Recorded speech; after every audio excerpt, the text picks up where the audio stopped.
Hello guys, we are back with our next lecture. In this lecture, let us go through the next question. So this question belongs to GATE CSE 2018. Okay, so the question is a 32-bit wide main memory unit with a capacity of 1 GB is built using 256M cross 4-bit DRAM chip. Okay, so the number of rows of a main memory of DRAM is 2 power 14. Okay, so the time taken to perform one refresh operation is 50 nanoseconds. Okay, so the refresh period is 2 milliseconds. Okay, so the percentage rounded to the closest integer of the time available for performing the memory read and write operation in the main memory unit is. Okay, so this is a type of a logic based question, guys, if you ask me. Okay, so what are the things which are given in the question? So let us write them down first of all. Okay, so what is the first thing that they gave, guys? They gave that we are working with a size of 32 bits, right? 32-bit wide memory. Okay, so then they told that the capacity is 1 GB and we are using a 256 MB into cross 4 DRAMs. Okay, so the number of chips, the number of rows of memory cells in a DRAM chip is okay. So there are total 2 power 14 in each chip, right? Yes. Okay, so number of rows, and that is also the number of rows, guys.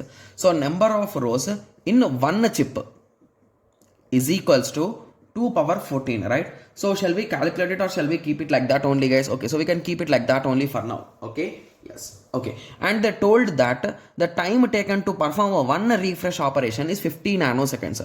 For one refresh, it takes 50 nanoseconds.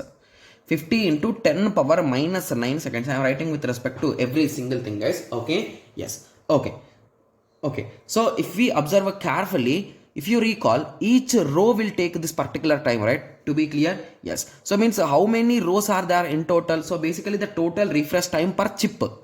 So one chip refresh time is equals to 2 power 14 into 50 into 10 power minus 9, right? So just give me a second, I'll be taking the calci. So it is nothing but 2 power 14 into 50 into 10 power minus 9.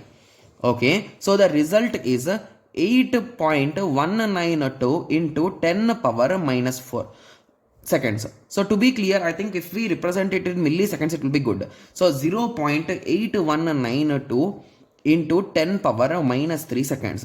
That is nothing but 0.8192 milliseconds. It's not micro, it is milli. Got it? Yes. Okay, and they told one more thing, guys. So the thing what they told is the refresh period is 2 milliseconds.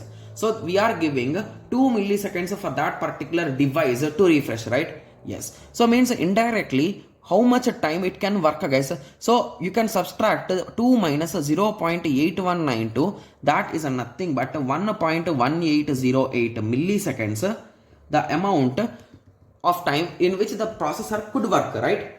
Yes. So what did they ask at the end? They asked us to find the efficiency. Efficiency, what is nothing but efficiency, guys? It is nothing but the useful time. So how much time it is being used? 1.1808 milliseconds by what is the total time? That is 2 milliseconds. So if you cancel it and if you multiply it with 100, we will get 59.04 percentage, guys. So that is approximately equal to 59%. So that is the result. It's a quite easy question, guys. So the only thing is you should understand the concept here. So one thing that you should remember with respect to this RAM is, so observe here carefully. So RAM, okay, so RAM internally has multiple rows, guys, to be clear. Okay, yes. So these multiple rows, whenever a refresh rate is happening, so the refresh rate will happen one row after the other row, guys. Please remember that. Okay, and when it comes to multiple chips, every chip can do this parallelly, so there's no issue in that. But when it comes to internally, so it will increase. So basically one after the other it will happen. So that is the reason why it took lots of time here rather than 50 nanoseconds. Got it? Yes. So now I hope everyone is getting some basic idea with respect to this question, right? Yes. So I hope everyone got a clear idea. So in the next lecture, let us continue with the next question. Thank you. Thanks for watching. Like, share and subscribe for more awesome videos like this. Thank you.